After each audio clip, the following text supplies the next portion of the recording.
আমি মোহাম্মদ উবাইদুল্লাহ। আজকে আপনাদের জানাবো যে এফআইআর কি। আমার ভারতের বাসিন্দা যে সমস্ত আছেন এবং ভারতের সমস্ত মানব মণ্ডলীদের অবগত করার জন্য জানাচ্ছি যে এফআইআরটা অ্যাকচুয়ালি কি জিনিস বা এই বিষয়টা কি, এটা খুব সংক্ষেপে আপনাদের সামনে আলোকপাত করব। আমি একজন ম্যারেজ রেজিস্ট্রার। হ্যাঁ, এফআইআর হচ্ছে একজন ফার্স্ট ইনফরমেশন রিপোর্ট। অ্যাকচুয়ালি আমরা বিভিন্ন পেশায় জীবনযাত্রা শুরু করার মধ্যে বহু মানুষের সঙ্গে আমাদের আদান প্রদান হয়েছে, সেইখান থেকে বিভিন্ন অভিজ্ঞতা বা এক্সপিরিয়েন্সের মধ্য দিয়ে এফআইআর সম্বন্ধে আমি ছোট্ট করে এবং সহজভাবে আলোকপাত করছি এই মুহূর্তে। অ্যাকচুয়ালি এফআইআর হচ্ছে দুটো দিক আছে, একটা জিআর মামলা, একটা সিআর মামলা।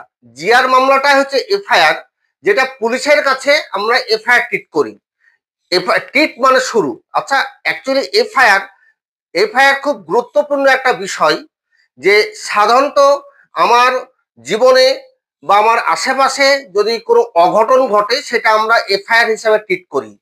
যেমন এফআইআর ডাকাত বা ডাকাতি, ছিনতাই, চিটিংবাজ, প্রতারণা, ধর্ষণ, অ্যাসিডিটি, এই ধরনের বিষয়গুলো এফআইআর হিসাবে গণ্য করি। অ্যাকচুয়ালি এফআইআর হচ্ছে, প্রথমত আমি একটা দরখাস্ত লিখলাম, সেইটা আমরা থানায় দেব। সেই থানা সেটা এফআইআর হিসাবে গণ্য করতে বাধ্য 154 সিআরপিসি অনুযায়ী। কোনো এফআইআর কোনো পুলিশ যদি সেই এফআইআর এর গ্রহণযোগ্যতা থাকে তাহলে পুলিশ সেটা ফেরত দিতে বাধ্য নয়, সেটা এফআইআর ট্রিট করতে পুলিশ বাধ্য।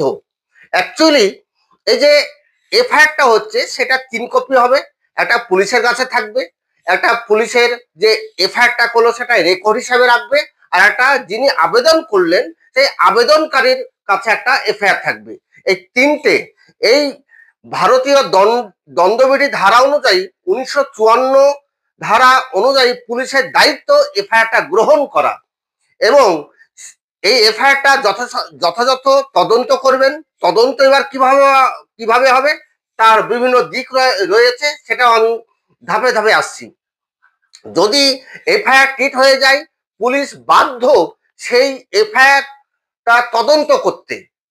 যদি তদন্ত না করে তাহলে সেটা মানে পুলিশের গাফিলতির মধ্যে পড়বে।